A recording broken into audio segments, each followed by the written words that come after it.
আপোনালোক সকলোকে মই ইউটিউব চেনেললৈ স্বাগতম জনাইছোঁ। আজি মই বনাবলৈ লৈছোঁ এটা মিঠাই ৰেচিপি। সেইটো হৈছে ব্ৰেড গোলাপ জামুন, যিটো আপোনালোকে অতি সহজে ঘৰত বনাব পাৰে। আহক তেনেহ'লে আজি ৰেচিপিটো আৰম্ভ কৰোঁ। আৰু আপোনালোকে যদি মোৰ ভিডিঅ'সমূহ চাই ভাল পাইছে তেনেহ'লে মোৰ চেনেলটো ছাবস্ক্ৰাইব কৰিব, মোৰ ভিডিঅ'সমূহ লাইক, কমেণ্ট আৰু শ্বেয়াৰ কৰিব। লগতে আগৰ ভিডিঅ'সমূহ যদি চোৱা নাই তেনেহ'লে এই ভিডিঅ'টোৰ ডেছক্ৰিপশ্যন বক্সত গৈ সকলো লিংক আছে, আপোনালোকে চাব বুলি আশা ৰাখিলোঁ। আহক তেনেহ'লে আজি ৰেচিপিটোৰ কাৰণে প্ৰয়োজন হোৱা সামগ্ৰীসমূহ আমি এবাৰ চাই লওঁ। আজি ব্ৰেড গোলাপ জামুন বনাবলৈ মই লৈছোঁ ব্ৰেড মই 6 পিচ লৈছোঁ আৰু ব্ৰেডৰ ছাইডটো মই কাটি লৈছোঁ, আপোনালোকেও কাটি ল'ব। এয়া মই কেইচামুচমান পাউডাৰ গাখীৰ লৈছোঁ, এয়া আধা কাপ গাখীৰ আৰু আধা কাপ চেনি। আহক তেনেহ'লে আজি ৰেচিপিটো আৰম্ভ কৰোঁ। ব্ৰেড কিউবছ আপোনালোকে এনেকৈ সৰু সৰুকৈ ছিঙি ল'ব। আপোনালোকে মিক্সিটো দি দিব পাৰে, কিন্তু মই মিক্সি দিয়া নাই আৰু এনেকৈ ধৰণে ছিঙি লৈছোঁ। গোটেই ব্ৰেডখিনি মই এনেকৈ সৰু সৰু টুকুৰা কৰি ল'ম। মই এটা চচপেনত 1.5 কাপ পানী লৈছোঁ। এতিয়া ইয়াত মই আধা কাপ চেনি দি দিম। আপোনালোকেও চেনিৰ অনুপাতে পানীটো ল'ব, 1.5 গুণ বেছি ল'ব। এতিয়া এইখিনি মই গলিবলৈ গেছত ৰাখি দিম। চেনিখিনি বহুত ডাঠ চিৰাপ বনাব নালাগে, পাতলকৈ বনাব।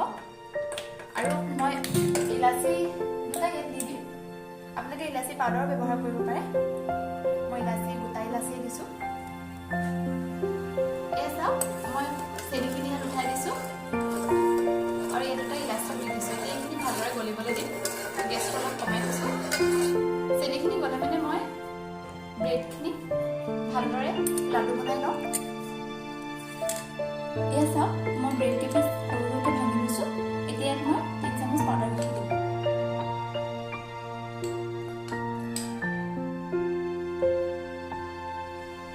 ব্ৰেডৰ পাউডাৰখিনি ভালদৰে মিক্স কৰি ল'লোঁ। এতিয়া মই আধা কাপ গাখীৰ যে থৈছিলোঁ, সেই গাখীৰখিনি ইয়াত দি দিম। অলপ অলপকৈ দি মঠি দিম। একেবাৰে গোটেইখিনি গাখীৰ দি নিদিব, নহ'লে আন্দাজটো পাবলৈ দিগদাৰ। লাহে লাহে মঠি চাওঁতে গাখীৰ দি যাব। এয়া চাওক, মই এনেধৰণে লাডু কৰি লৈছোঁ। আপোনালোকেও এনেধৰণে বনাই ল'ব। এতিয়া মই এইকেইটা ফ্ৰাই কৰিম। মই 6 পিচ ব্ৰেড লৈছিলোঁ, 6 পিচ ব্ৰেডৰ পৰা 10টা হৈছে। মই বহুত সৰু কৰা নাই, বেছি ডাঙৰ কৰা নাই, মিডিয়াম চাইজতে থৈছোঁ। আপোনালোকে কিমান ডাঙৰ বনায় সেইটো আপোনালোকে নিজৰ ওপৰত নিৰ্ভৰ কৰে।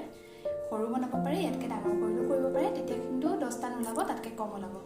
এতিয়া মই এইকেইটা ফ্ৰাই কৰি ল'ম।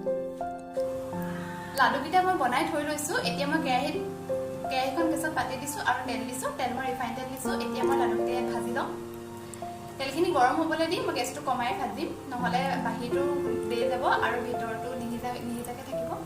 আপোনালোকে গেছটো কমাই ফ্ৰাই কৰিব। এয়া তেলখিনি গৰম হৈছে আৰু ইয়াত মই এটালৈকে লাডুকেইটা দি দিছোঁ। মই তেল সৰহকৈ দিছোঁ, সেইবাবে গোটেইকেইটা লাডুৱে মই দি দিম একেবাৰতে।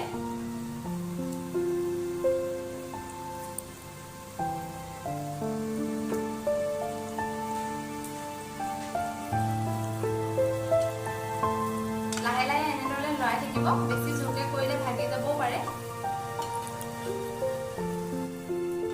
গোলাপ জামুনকেইটা অলপ গল্ডেন ব্ৰাউন হৈছে, এইকেইটা মই আৰু অলপ দেৰি ফ্ৰাই কৰিম।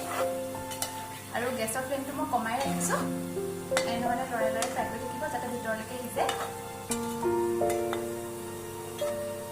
এয়া চাওক, মোৰ গোলাপ জামুনকেইটা ফ্ৰাই হৈ গৈছে। এতিয়া এইকেইটা মই চেনি পানীত দি দিম। চেনি পানীত দি মই 7-8 মিনিটমান বইল কৰি থাকিম। এয়া চাওক, মই গোলাপ জামুনকেইটা চেনিৰ ওপৰত দি দিলোঁ। এতিয়া এনেকৈ দি অলপ টাইম উতলাই দিম। এয়া চাওক, চেনি পানীখিনি উতলাই আহিছে। এতিয়া মই এইখিনি 7-8 মিনিটমান এনেদৰে বইল হ'বলৈ দিম আৰু 2 ঘণ্টাৰ কাৰণে ঢাকি থৈ দিম। আপোনালোকে গোলাপ জামুনকেইটা 2 ঘণ্টাৰ কাৰণে এনেধৰণে ৰাখি দিব। লগালগ উলিয়াই দিলে এইকেইটা ভিতৰলৈ চেনি পানীটো নোসোমাব আৰু খাবলৈ টেষ্টটো ভাল নহ'ব। আপোনালোকক মই একেবাৰে পৰিৱেশন কৰি দেখাই আছোঁ। গোলাপ জামুন ৰেডি হৈ গৈছে। আপোনালোকেও এনেধৰণে বনাই খাব বুলি আশা ৰাখিলোঁ। বনাবলৈ বহুত সহজ আৰু কম সময়ৰ ভিতৰতে হয়। আপোনালোকেও এনেধৰণে বনাই খাব আৰু কেনেকুৱা পালে মোক জনাব। ধন্যবাদ।